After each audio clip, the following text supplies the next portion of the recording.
mulia pendidikan patriotisme dari kelompok 7, yaitu kita menjelaskan terkait sejarah yang ada di Pelabuhan Kalimas kali ini. Perkenalkan dulu bahwa nama saya Imam Ahmad Khairuzaman. Nama saya Zahra Alif Cendana. Saya Nika Nayuning Tias. Saya Ana Aprilia Putri. Baik, saya akan menjelaskan terkait sejarah yang ada di Pelabuhan Kalimas ini. Perlu diketahui bahwasanya Muara Kalimas di Surabaya adalah pelabuhan tradisional yang telah digunakan sejak berabad-abad lalu atau pada zaman prasejarah, pada zaman VOC dahulu ya. Nah, pada masa lalu Muara Kalimas menjadi pintu gerbang menuju ibu kota Kenjeran Majapahit di Trowulan pada saat itu. Dan di saat Kalimas pun pernah terjadi pertempuran antara Raden Wijaya atau pendiri Majapahit dan juga melawan pasukan Tatar di bawah tradisi Mongol yang pada abad ke-13. Nah, sejak Indonesia dikuasai oleh VOC pada waktu itu, Kalimas menjadi salah satu prasarana tradisional air yang sangat dibincangkan atau sangat ramai. Jadi di sini menjadi pusat perdagangan oleh orang-orang mancanegara ataupun orang-orang penjajah pada saat itu buat masuk di sini untuk melakukan perdagangan di Indonesia khususnya. Perlu diketahui juga, sampan dan perahu kecil-kecil yang hilir mudik di Kalimas ini mengangkut komoditi dan ikan-ikan hasil tangkapan nelayan dan pelabuhan Tanjung Priok. Jadi untuk pelabuhan kapal-kapal di sini untuk punyanya warga sekitar itu biasanya campur dengan punyanya VOC pada zaman itu, sehingga ada pertikaian antara orang mancanegara dan juga orang Indonesia pada saat itu. Dan perlu diketahui juga, pelabuhan rakyat Kalimas ini yang berada di Surabaya telah berdiri beberapa abad yang lalu. Pelabuhan ini lahir pada abad ke-14. Nah, sejak Tanjung Perak dibangun pemerintah kolonial, meskipun begitu, peran pelabuhan ini masih penting bagi para pelayar kecil di Surabaya. Kenapa? Ini menjadi suatu pusat perdagangan dan pusat perekonomian masyarakat yang pada saat itu sangat berpengaruh terhadap kehidupan. Nah, pada masa lampau, kapal-kapal dagangan berukuran besar hanya bisa melalui di Selat Madura saja, minimnya akses parit menuju kota Surabaya, dan membuat kapal-kapal besar terpaksa menepi ke wilayah selat dekat Surabaya. Perlu dilihat juga, tadi ada kapal yang masuk, nah itu merupakan kapal-kapal besar yang masuk dari Selat Madura. Pada saat ini untuk kapal-kapal kecil itu berada di sebelah kanan saya, yang berada di sana kapal besar yang masuk dan juga perahu-perahu milik nelayan biasa. Nah, setelah kapal-kapal tersebut memuat barang, mereka dengan gestingnya menelusurkan sungai Kalimas hingga mencapai pelabuhan utama Surabaya. Kala itu, pelabuhan rakyat Kalimas merupakan jantung perdagangan kota Surabaya, suatu tempat di mana rempah hilir mudik ini juga meninggalkan beberapa jejalnya. Pelabuhan ini merupakan upaya pembaruan dan pengembangan yang dilakukan oleh pemerintah Hindia Belanda. Dan hingga saat ini perlu diketahui banyak juga tempat dulu yang dipakai untuk kolonial Belanda. Di sini sebelah kanan saya ada jembatan ini buat ketika kapal masuk untuk buat pengangkutan barang itu lewat sini pada zaman, dan sekarang masih ada dan juga masih diselenggarakan ya, sehingga ini ditutup sehingga tidak bisa diakses karena memang tempat-tempat dan ini juga agak rapuh begitu. Terima kasih, itu penjelasan dari saya terkait yang ada di Pelabuhan Kalimas. Jejak lain berupa Menara Syah Bandar juga bisa ditemukan di pelabuhan ini. Bangunan setinggi 10 meter ini sudah berdiri sejak tahun 1839 yang berfungsi sebagai menara pemantau bagi kapal-kapal yang keluar masuk kota Batavia lewat jalur laut, serta berfungsi sebagai kantor pabean, yakni untuk mengumpulkan pajak atas barang-barang yang dibongkar di pelabuhan Sunda Kelapa. Menara ini sebenarnya menempati bekas bastion Colombo yang dibangun sekitar 1645 seiring pembuatan tembok keliling kota di tepi barat. Sebelum dibangun Menara Syah Bandar, fungsi menara pemantau sudah dibangun di dekat bastion Colombo dengan bentuk tiang menara. Di atasnya terdapat pos bagi petugas. Bangunan ini masih berdiri kokoh hingga kini. Bangunan bersejarah ini memiliki ciri khas berupa ikan sura dan buaya di dinding kiri dan kanan bangunan. Hal yang sekaligus menandakan peran pelabuhan ini yang begitu penting di masa lalu. Keberadaan menara ini menjadi penanda eksistensi Syah Bandar.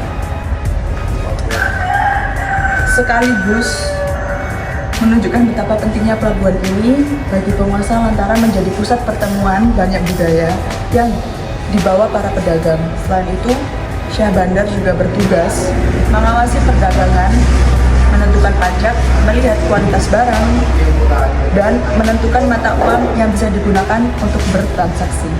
Belanda yang punya hajat dengan pelabuhan ini pun membenahi beberapa infrastruktur lain agar kapal semakin mudah melintas. Tidak hanya memperhatikan jalur air transportasi darat, juga turut dimudahkan di mana pemerintah kolonial membuat jembatan lipat otomatis di atas Sungai Kalimas. Ketika kapal lewat jembatan ini bisa dilipat. Ini dinamakan jembatan petekan yang artinya dipencet atau ditekan. Pasalnya jembatan ini bisa dibuka dan ditutup ketika ada kapal berukuran besar yang lewat dari laut Jawa menuju jembatan Merah hingga Mojokerto. Sebagai salah satu kota penting di zaman penjajahan Belanda, Surabaya menyimpan segudang peninggalan yang mencerminkan kemajuan kota pahlawan ini pada masa lalu. Salah satunya adalah jembatan petekan atau Velvet Gabut yang berlokasi di Jalan Jakarta Perak Utara, Kecamatan Pabean, Cardigan.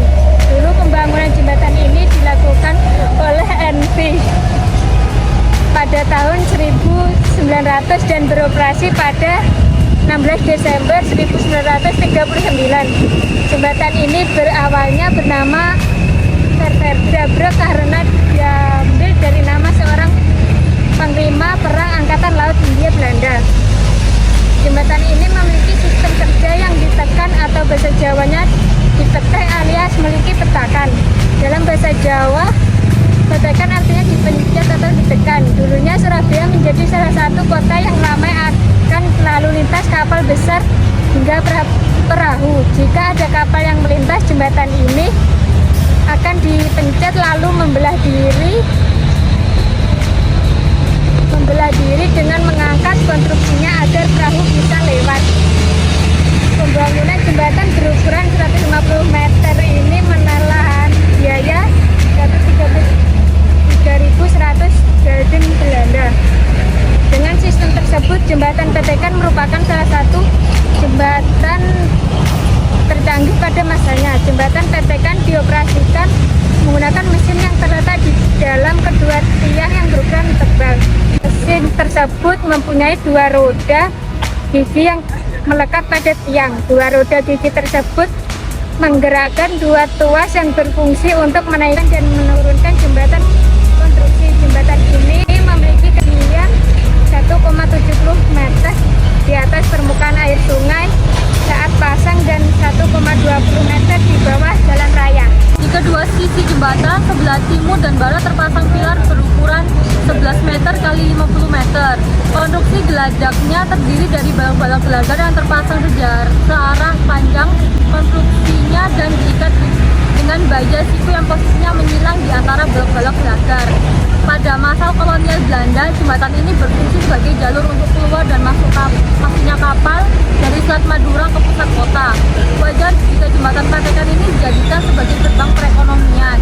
Ketika pertempuran yang terjadi pada 10 November 1945 pecah, jembatan petekan ini difungsikan sebagai titik kunci untuk menahan serangan tentara sekutu. Lokasi pelabuhan utama tersebut merupakan jantung perdagangan kota Surabaya. Dekat dengan pelabuhan tersebut ada sebuah jalan bernama Herenstraat, sekarang berada di sekitar Jalan Raja Wali dan Raja dan Jalan Kembang Sukun, yang merupakan sentral bisnis bongkar muat. Di antara kedua jalur itu sudah ada jembatan yang membentang di atas Sungai Kalimas. Jembatan itulah yang disebut Road Bridge atau Jembatan Merah. Paling tidak sekarang pelabuhan ini sudah punya luas sekitar 5,2 hektar. Setiap harinya ada 50-60 armada keluar masuk pelabuhan. Kapal-kapal tersebut umumnya datang dari berbagai belahan Indonesia, teristimewa bagian timur.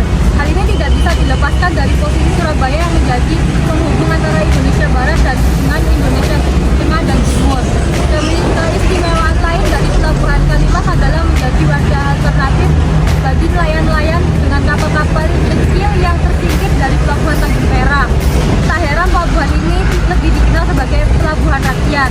Selain itu, pelabuhan Kalimas ini diisi oleh orang-orang Kalimas saja. Kru kapal di pelabuhan ini hanya bekerja untuk kapal-kapal Kalimas. Demikian pula dengan angkutan daratnya, khususnya truk bagong dan tenaga kerja bongkar muatnya.